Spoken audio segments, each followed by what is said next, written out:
Welcome to NeoAcademia, where the walls of the ivory tower are shifting. I'm your host, Natasha Mott, and this week I sat down with the man behind the pseudonym, Rogers Bacon. He's an evolutionary biologist, former high school science teacher, and founder of Seeds of Science, a new scientific journal publishing speculative or non-traditional articles with community-based peer review. Seeds of Science accepts ideas for experiments, novel observations, or thought-provoking questions and discussions from anyone, anywhere.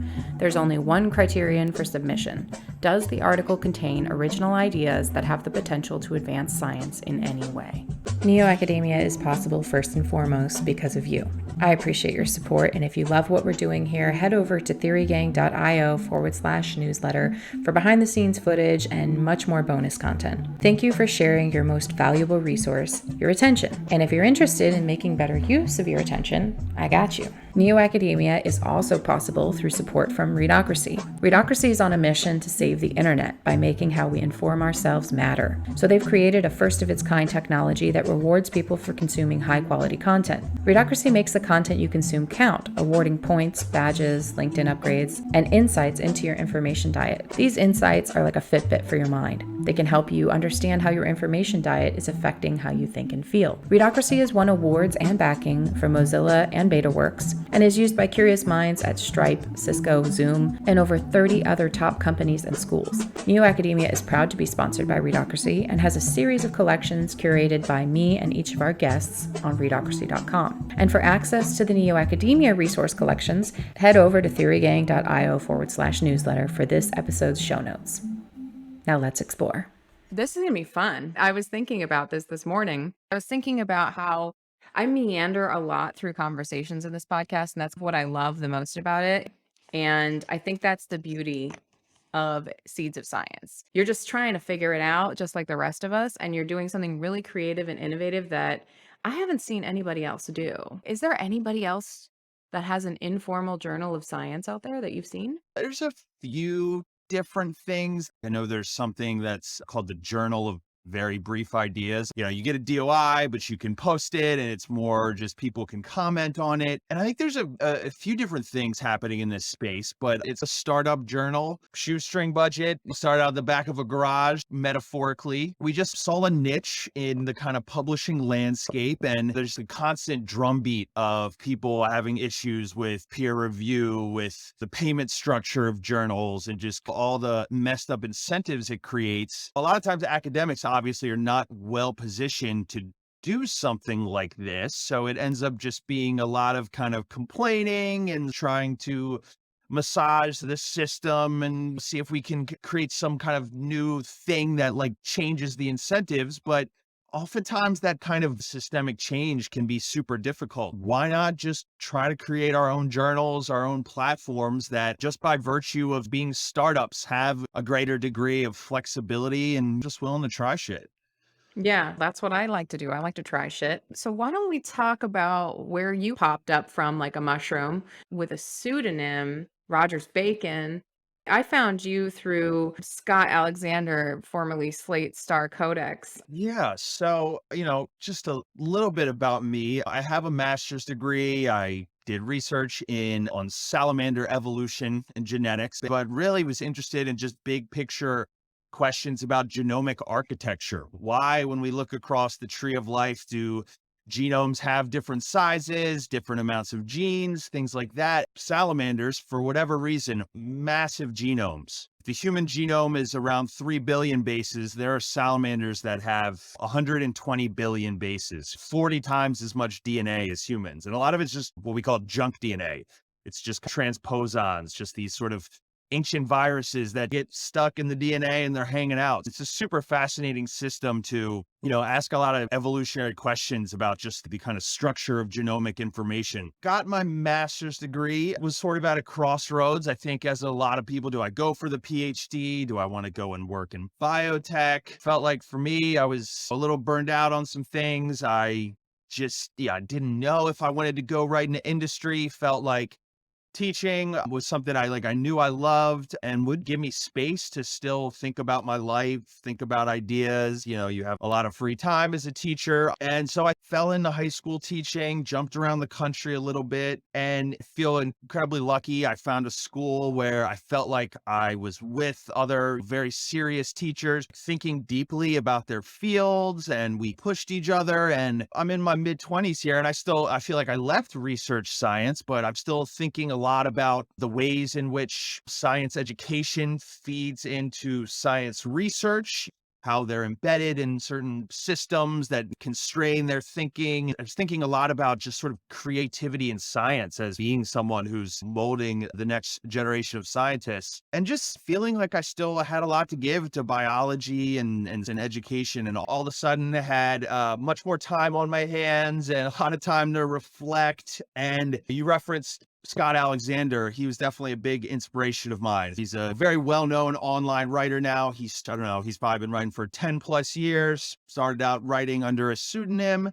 He's a psychiatrist, I think, by day, but just a blogger, but super smart, writes about scientific topics. He's an incredible writer, also incredibly humorous, and just writes about a whole breadth of topics: psychology, science, culture, politics, whatever. And so somebody like that was just like a huge inspiration in me. Like, he just said, fuck it, I'm just going to do a lot of writing online for a lot of years and just build up a reputation. So I just was like, man, I'm just going to create my own pseudonym and start writing. Had some early successes. I had an article go viral pretty early on, and even Scott Alexander commented on it. And that was like, wow. And it was like, maybe I can actually just do this and just keep writing, exploring my ideas and bringing us to seeds of science. I was still reading papers seriously. And I found this psychology paper, which was just super fascinating. And this guy, Dr. Krpan, who's a professor of psychology at the London School of Economics, he proposed something called disconnected psychology. And he's developed this idea that when you're embedded in a field, when you're embedded in academia, you face so many constraints and incentives, all the norms of your field, all the kinds of types of studies that are acceptable. There's many ways one can do psychology. It doesn't have to be this sort of experimental paradigm. We bring, undergraduates into the lab and subject them to all these little manipulations. So there's a little physics envy here, like he talked about. Psychology trying to dress up as an experimental science, where with psychology, you can do self-experimentation, just theorizing, all kinds of things. And he just felt like there might be room for disconnecting people, letting them on purpose become isolated. And so they're inherently not following the trends of their field and are developing their own methods and norms of investigation and research. It sort of resonated with a lot of the things that I was thinking about in regards to how do I get my students to become scientifically creative when, again, I know they're just going to be on this kind of conveyor belt in academia, taking the same classes as everyone else and the same labs and this and that. And credit to him, I emailed him and was like, hey, I almost fancy myself as a disconnected psychologist. I'm not an academic. I'm just this guy who just is developing his own ideas just on his own, and credit to him for just being open-minded. I mean, how many times do professors get emails just from this guy who was a random high school teacher / blogger, and they're actually willing to engage with him and his ideas? And out of that, we ended up writing a paper that's sort of, why should we get amateurs involved in psychology? What can they really add? How can we help them add value? And not just in this kind of superficial citizen science way where it's like academic sets the whole project and he has amateurs donate data or annotate the data, do something very low level, but how can we form meaningful relationships between amateurs where they are contributing ideas and actually helping with kind of every aspect of the research process? That led us, of course, to think about, you have to incentivize amateurs in some way. They might want money. They might just want recognition. They might just want to feel like they're part of the academic conversation in some way. A big sort of choke point there is publishing. And we just started to think about all the ways that publishing can be really, exclusionary. It takes a lot of know-how to publish. If you don't have a fancy affiliation, that's just going to be a huge uphill battle. Seeds of Science, we're trying to specifically fill this niche between random blog and prestigious scholarly journal and carve out a space for the speculative, the exploratory, the aesthetic aspect of science, writing that is in some ways beautiful or humorous or inspirational, because we feel like that is a dimension where the barrier to entry is pretty low. I'm just a random guy who had a background in biology. I read a lot of psychology, and I'm not going to be able to get in the lab, but I do feel like I have interesting speculative ideas, and that could be something that an academic would be able to run with in some way, but I need some way to actually get into the conversation. And that's certainly one of the major motivations for Seeds of Science. What you're doing with Seeds of Science is basically trying to create more Scott Alexanders. What inspired you, I think.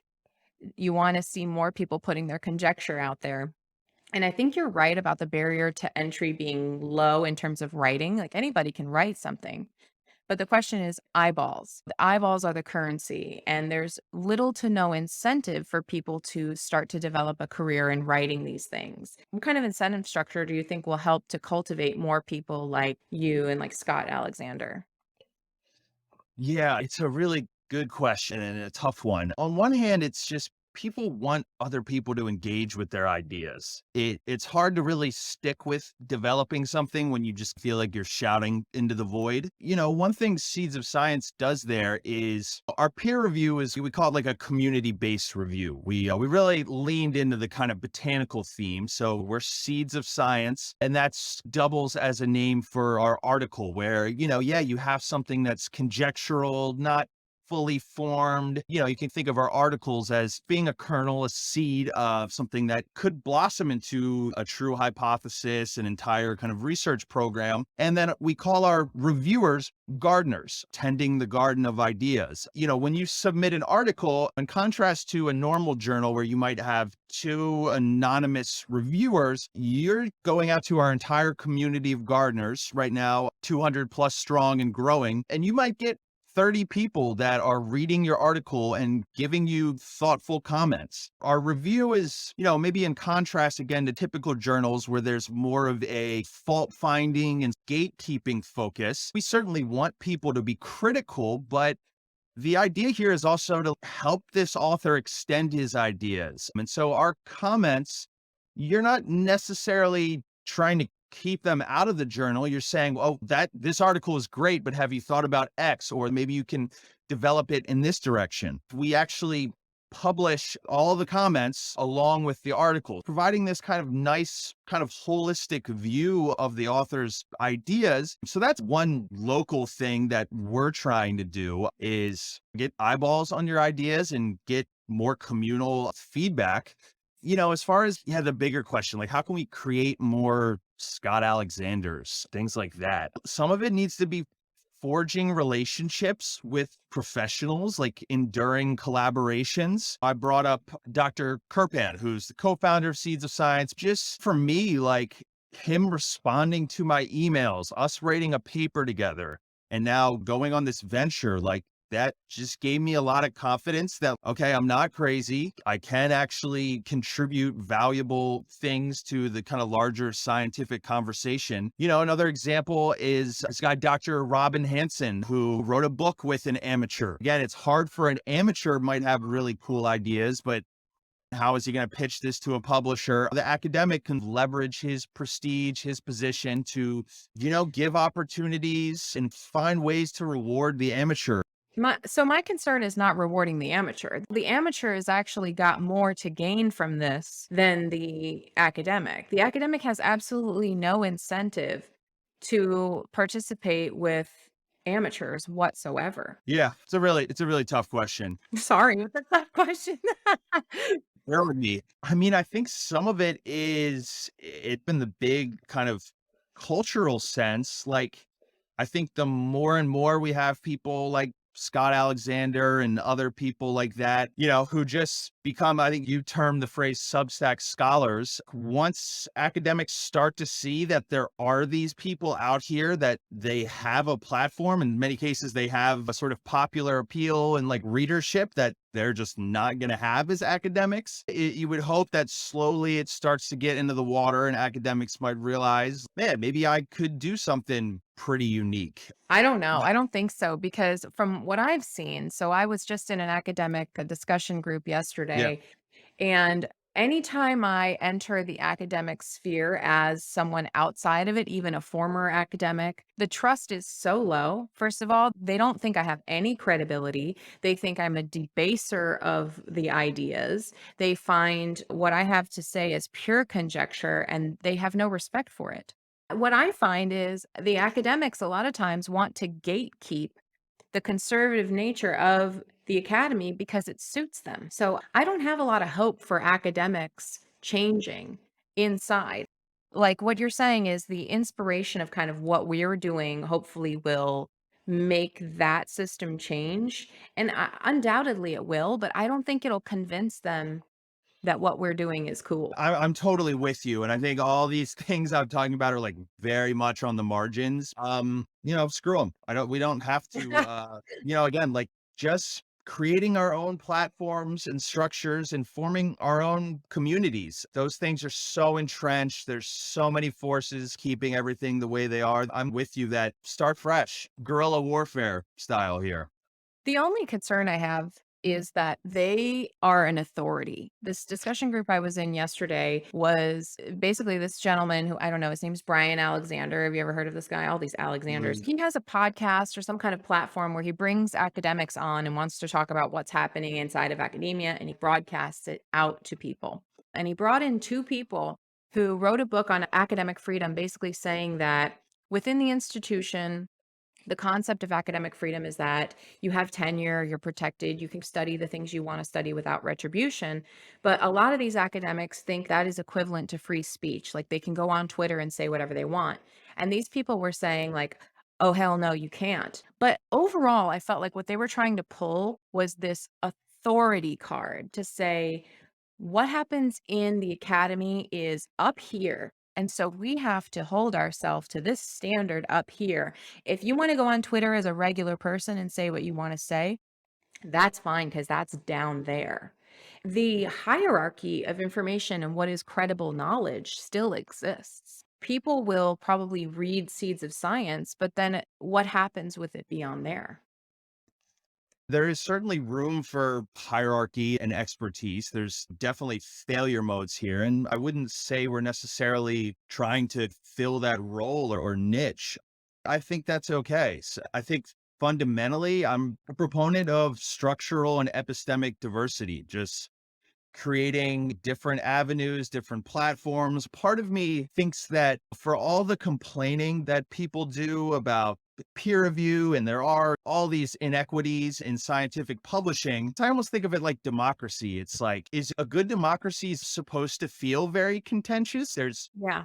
supposed to be a lot of people complaining, and that maybe actually means it's healthy. It's trying to optimize in such a complex system that, it's really easy from the sidelines to just think there's some kind of easy fix. Our current systems like do some things very well and they have to, but then, let's create different systems. That's my thinking in some sense. I love it. We talked briefly about the idea of this being like a zine, like a science zine. And you told me that you kind of thought about this of like the early days when there were societies around science. Do you want to kind of talk a little bit about that? Yeah, definitely. So, I did a little research on just, the history of scientific journals and how did we really get here. One thing that was interesting to me was going back to like mid 1600s, the very first two things that are like called a scientific journal were essentially just the proceedings of the British Royal Society and the French Royal Society. And they actually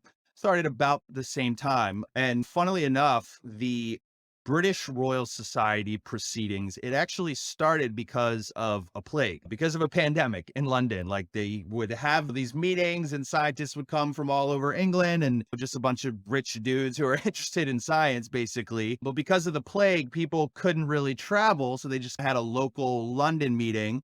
And, they were like, there were so many people that weren't here. Let's just, write up a little proceedings of what happened and just send that out. And it was very much just looked at as this kind of not important thing at first, in a very different form from the journals we think now. It was just, we'll publish anything from a member. There was no peer review. The kind of editor of the journal, she, had a lot of control to bring together anything, basically. It really wasn't until post World War II, when there was just, an explosion in funding and growth in science, really up until the 60s, a lot of times editors had a really tough time finding articles. I mean, they were reaching out to scientists they knew, labs they knew, and like, you guys want to publish anything? They would write their own commentaries. Often the editor just kind of had to fill the pages. And yeah, everything was not a research article. It was much more of a zine or magazine. It was a lot more hodgepodge and mismatch. I think that really kind of resonated with what we're trying to do here with Seeds of Science. We're, in a sense, maybe trying to kind of reverse that model where we are starting with a journal.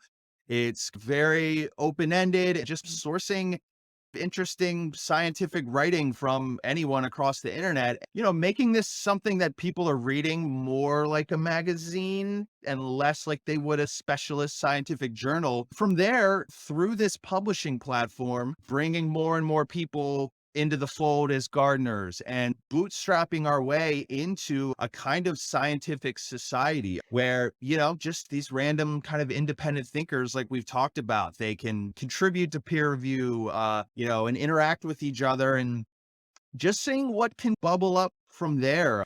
So, Seeds of Science is a big rebel in the context of hyperspecialization. You guys are flying in the face of hyperspecialization, saying, let's read everything. Let's kind of look into everything. Yeah, definitely. There's weaknesses to that. Sure. Yeah, we don't have a lot of experts in the physical sciences. As you probably expect, more of our work has been biology, psychology, social science, and meta science. And that's okay. That's fine. Getting people to engage with ideas is something I'm really interested in, especially in this age of all of this limbic activation. Everybody needs this instant kind of connection in order to engage with something. And I think the only way around that I've seen is building communities. You enter into this community and you already know you're amongst people who are thinking along similar lines. And I think people have thought of this as kind of factionalization or tribalization. But I don't see it that way at all. I see it as a place where everything is so disparate that you can walk through these doors and it's like Cheers. Everybody knows your name and everybody knows we're here to talk about science and we're here to talk about conjecture and we're going to banter and we're going to be disagreeable and we're not going to get mad at each other about it. So I think that's really cool. Do you have any plans for cultivating that community through meetings or anything like that? Yeah, it's an open question. Maybe we should be doing more on that front. We don't hold meetings or discussions of any kind right now, but it's the kind of thing that as we build momentum in numbers, yeah, we can really start community building in a more powerful way. Totally with you on there having to be some isolation, some kind of comfortable niche where you feel like people are going to give you the benefit of the doubt. Yeah. So one thing I've been thinking a lot about is how systems work, like the system of the university, for example. I was talking with my husband about LinkedIn as a system and how it works and why it's been successful. And I think all of these systems that take off in our marketplace and our culture today have to be exploitable. For example, on LinkedIn, my husband's a recruiter. And so recruiters can kind of exploit all of the data to get people jobs. That's their bread and butter. They make tons and tons of money off of doing this task of exploiting the data. So I was thinking about this in terms of Seeds of Science. The area that I see where it could be exploited is very obvious. And I want to talk about this and kind of like roll this idea around. People are writing their ideas, and science is so guarded, we don't share those things. And you're asking people to share their ideas.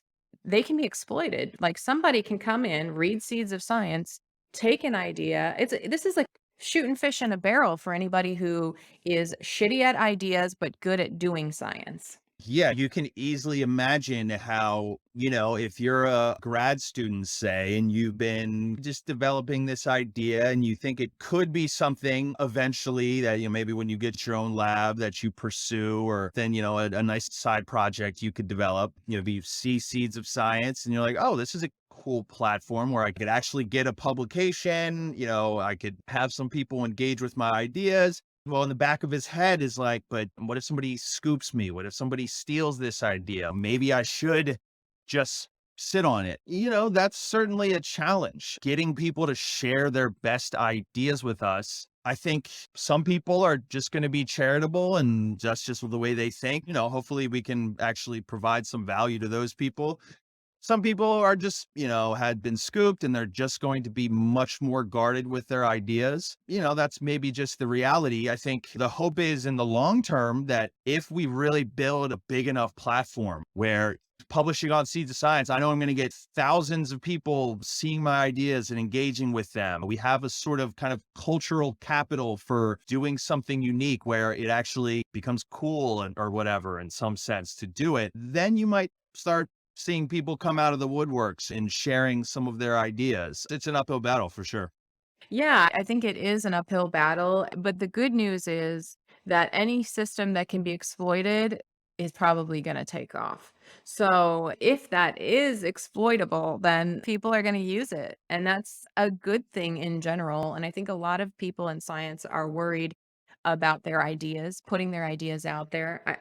Even a lot of people in my own community that I've pinged to say, hey, put your ideas in this idea tournament that I'm working on. I think they're very protective over their ideas. They're very guarded. They're like, this is all I have. And the truth is that ideas are a dime a dozen. It's the execution that counts. We need to throw all the ideas out there because then we need people taking the next steps. But if we have a dearth of ideas, then there's not much to move with. So I think we're just talking about front loading ideas so that there is something to move on. But I am interested personally with what I'm doing with NeoAcademia and figuring out how we can create a network for people who are interested in forming kind of a career. I think about all these overproduced elites and people like you and I who went into grad school with the hopes of doing research and thinking about all these bigger questions and doing science. And then we are dumped out into the world and they're like, thanks, that was fun, but we really don't have a place for you. So I see Seeds of Science as part of this larger neo-academic framework that needs to be built where, we've got organizations and societies and lectures and courses and curriculum and all these things that people can do. And we've got these places where they can publish their findings. And I see this as a critical component for people who want to have a career as a thinker. Yeah, totally. And there has to be money at some point. We're talking careers. And I think things are starting to slowly change and that there is more money for people in this space. There's just a recognition that academia is failing in certain respects, with effective altruism or like AI safety. These things are becoming incredibly well funded and they are funding the guy who is an expert on AI who left academia a long time ago, or the person who's capable of doing like really detailed economic analyses of some charitable intervention, who's just an interested amateur. Eventually we have to find ways to financially support these people. But I think kind of what you're saying is that there has to be sort of infrastructure that allows these people to even get recognized in the first place and to even get their work out into the public. If we create all these kind of alt academic systems, hopefully some cream can rise to the top and that can demonstrate to others that this is worth something, looking at funding, at least on the margins, and just building momentum from there, really. Yeah. I like this model you've kind of made me think about with Scott Alexander because a lot of people who are intellectual out there, first of all, they hate the term intellectual, which I think we need to start embracing it. But they don't have a place to put their thoughts. We want regular people to be critical thinkers, but we provide no incentive for them to do this. We want people to be lifelong learners, but we have no communities where lifelong learning is cultivated or incentivized. If we want these things as a society, we have to build them. And I think that's exactly what you're doing with Seeds of Science. To your point, Scott is doing some great work in this space, putting out a beacon for these kind of intellectuals. And he's gotten to a point now, he's doing things like you mentioned that you saw me through a book review contest. He sponsors a huge book review contest with, significant cash prizes. And I produced a book review of this book called The Castrato, which was about these singers in 1600s all the way up through, late 1800s who were castrated and grew up, in the Catholic Church. I just wanted to really delve into this in a deep way. I had some interesting thoughts about how some of these castrated singers were literally the first rock stars. I wanted to draw parallels to the transhumans and how if we start really powerfully modifying people, what kind of position they might take in society. And I wouldn't have done that really unless there was cash prizes. I know Scott's fan base, they're intellectuals, as you say, who would actually read a super long book review about castrated singers. Seeds of Science got a $6,000 grant through his blog. So I think that's a good model here where he's able to do these things because over a long period of time, he built up a massive fan base and, he's finding ways to, actually direct funds from tech people who are interested in all of this stuff and direct it to people like me. I think for all of these creative thinkers, these brilliant minds who are out there, we have to incentivize them to do shit. Like they're just sitting there untapped. And I found the same thing to be true. I submitted an application to the Future of Life Institute world building Mhm. contest. And I just grabbed a bunch of my friends who were in my book club and I'm like, hey, y'all want to do this? And they were like, okay. So I had to organize it and make it happen. But then we got an honorable mention. But these people would have never done that if it wasn't incentivized by a $20,000 prize. There has to be not only incentive structures, but a larger framework because nobody knows about this. The system we've set up with academia is you go to college, we know you're going to make more money. And so there was like this framework, this bureaucracy that people went through that they knew they could go there. And I think this is the nature of bureaucracies. They build, they collapse, they become less useful, they become bastardized. And Yep. that's what's happening to the current university framework. I think there's still a place for research in the university, but in terms of creative minds and cultivation, you can't be teaching people how to be robots and then expecting them to be creative thinkers. So I think this sphere of neo-academia or alt academia that we're talking about is really a place for creative thinkers. And it's really hard to build a framework for them where they're going to be able to get access to everything they need. Becoming a PhD scientist or, reaching the pinnacle of your field, you are going through an absolute gauntlet. I was listening to your recent podcast with Dr. Kashdan. He was talking about agreeableness. So I just think like to make it all the way through the academic gauntlet, you need to have kind of a high level of agreeableness. You need to be willing to tolerate a lot of bullshit in your classes. You need to be incredibly conscientious. Somebody who's not only capable of working very hard for long periods of time, but like is okay with tedious work, is, going to be able to check all the little boxes, has a level of kind of social know-how, all these things that are tangential or at least even negatively correlated with like being a kick-ass creative scientist. And, I just wonder, like, like I made it to my master's degree. And then I would say, yeah, I got to a point where it's like, I don't like being this organized all the time. And like, I can work hard, but I don't want to work that hard. Like I get bored easily. I need to jump between things. And some of that's just not conducive to rising to the top of these systems. And like, they do a good job of sorting people who are truly talented and smart and creative. But, what about the person who loves biology, but maybe the economic realities in their life are like, I can't become a PhD, spend 7 years doing this, or I love biology, but I also love computer science, and I would like to be a part-time biology researcher. It's like the gig economy. I want to dip in and out of research, whereas the system we have now, it's like all in or out, and that's inherently exclusionary. I worry about sort of the channeling of psychological diversity and people who are excluded from academia just because they're just not willing to grind in that way, or something about the bureaucracy or hierarchy of it, just like they're not agreeable, like, Dr. Kashdan was talking about. We need those people to be weaved into the conversation too. Right. Yeah. And I think the university does a really good job of filtering for people who are well rounded to a certain extent, but obsessed to a degree with success. Because Yeah.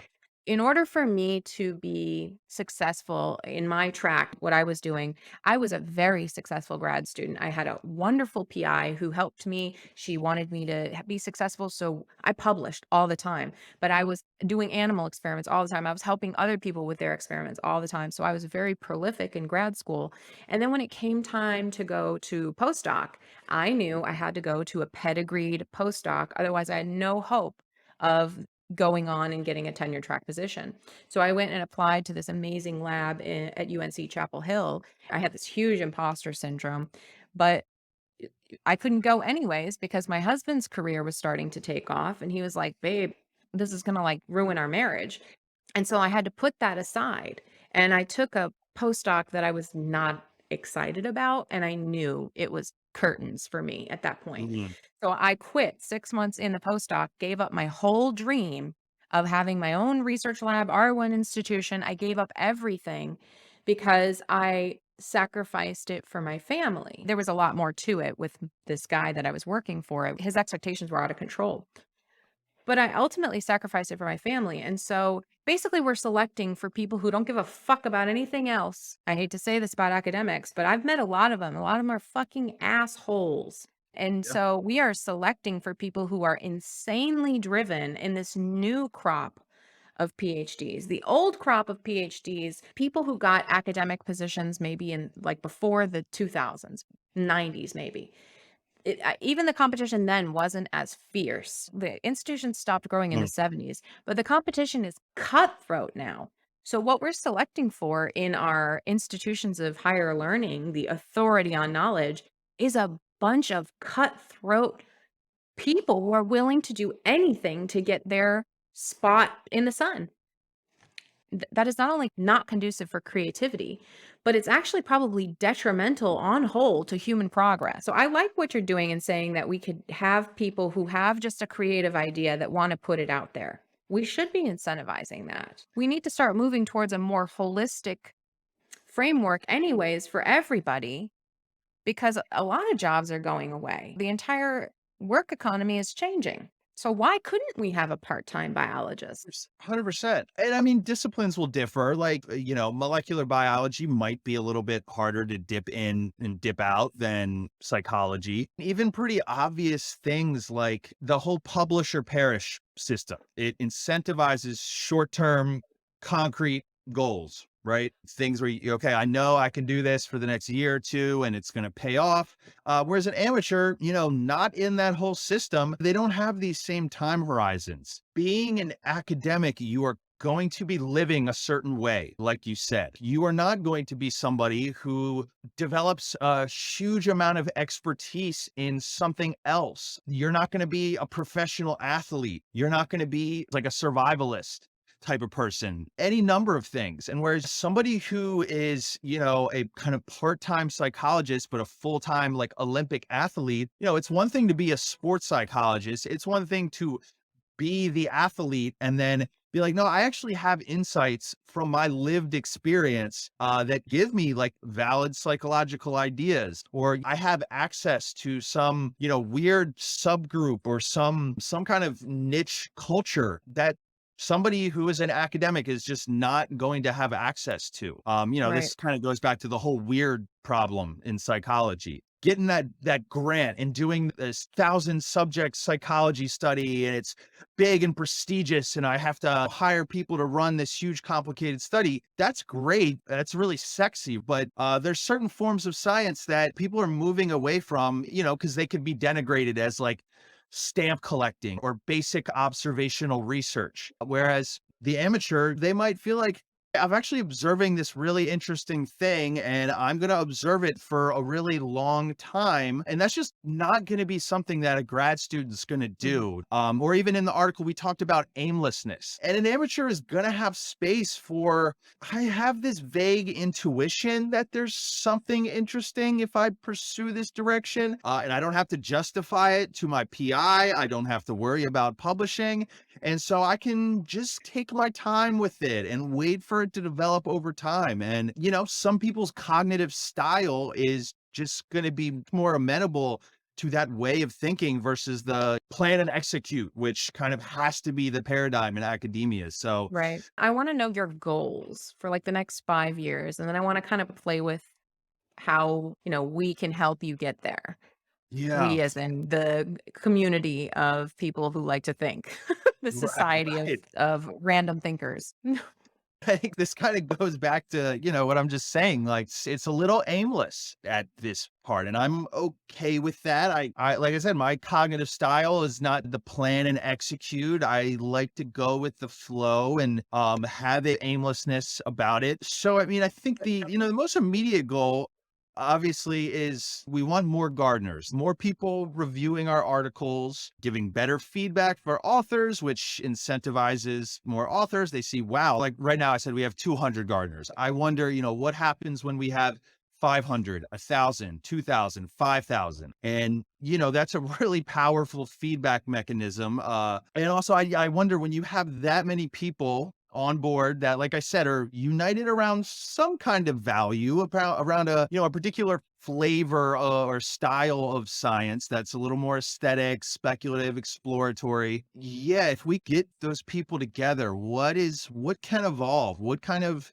systems can come out from that? Can we start to put together working groups on particular topics, people who are, making observations in a particular domain or who want to develop a certain area of research that they feel like is underappreciated. And we maybe provide a platform for people to start creating their own communities. And our model, or it's a very different model of what a journal can be. So there's just, like our one challenge is like, how do we get people on board? And we are constantly trying to find ways to incentivize gardeners to participate. Obviously, some people will think it's cool that I made this really helpful comment that, extended the ideas in this article, and boom, that article got published. It's searchable in academic databases, and you can see right there my comment. We give authors a chance to respond to comments, and you can see, there was actually in the paper, there's a little kind of interesting back and forth. Some people will think that's really cool. Like I said, we've had people who are retired PhDs who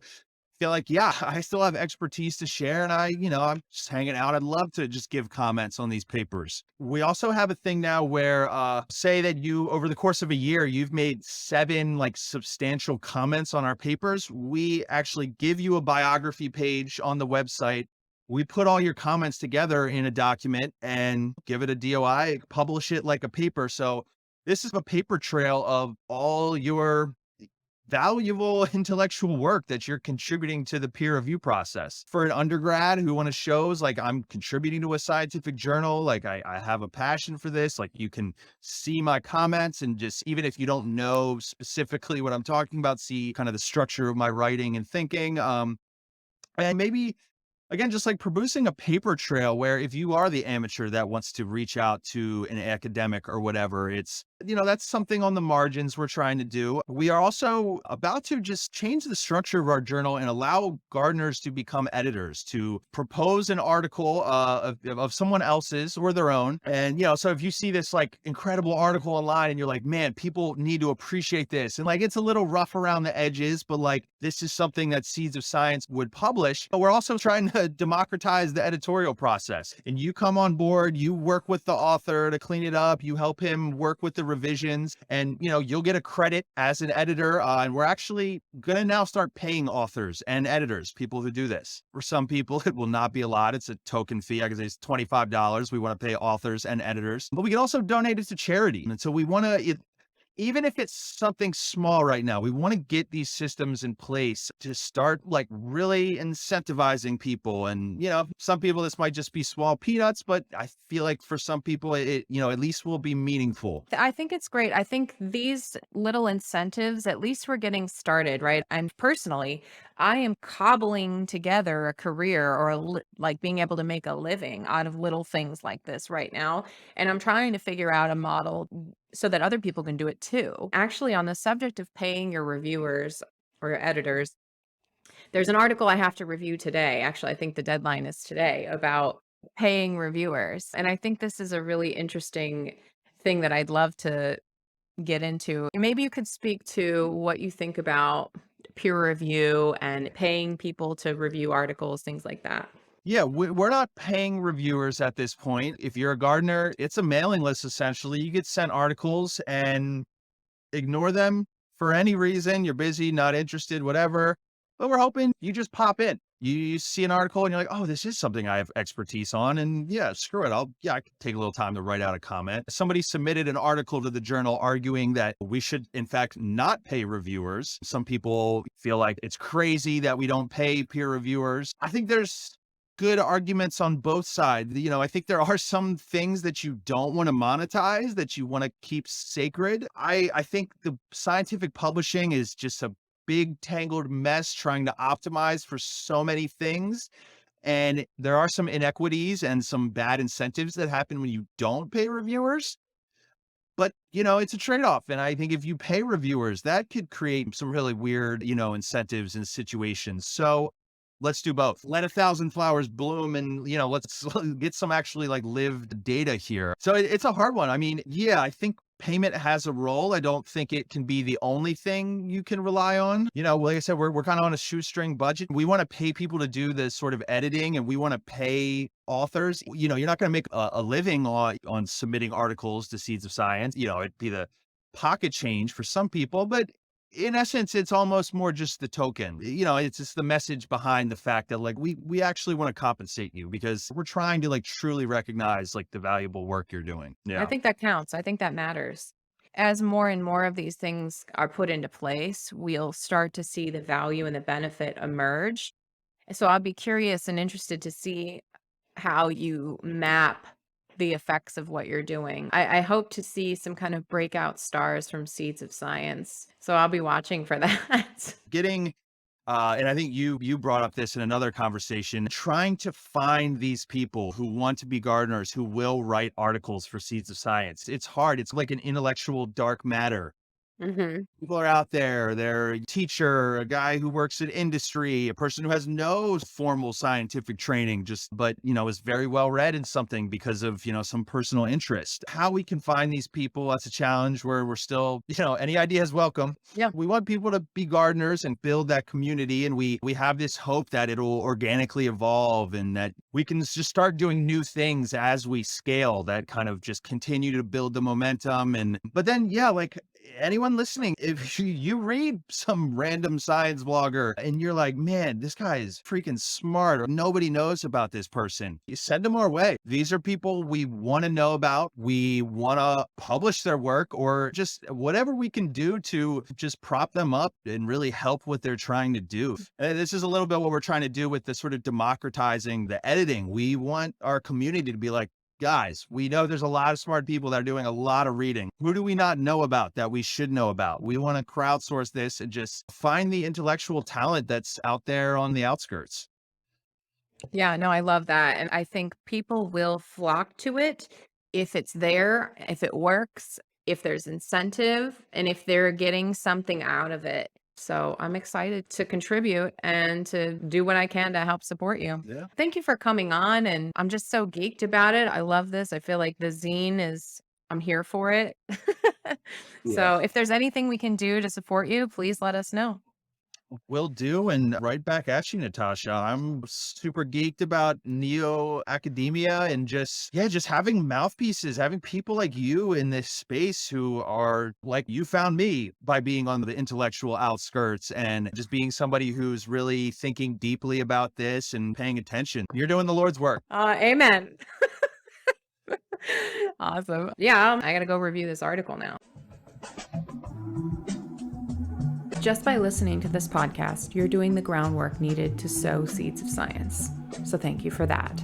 If you're interested in learning more about how to become a gardener, check out the show notes from this episode where you'll find instructions and links to Seeds of Science, plus a Readocracy collection with resources mentioned in this episode, all available at theorygang.io/newsletter.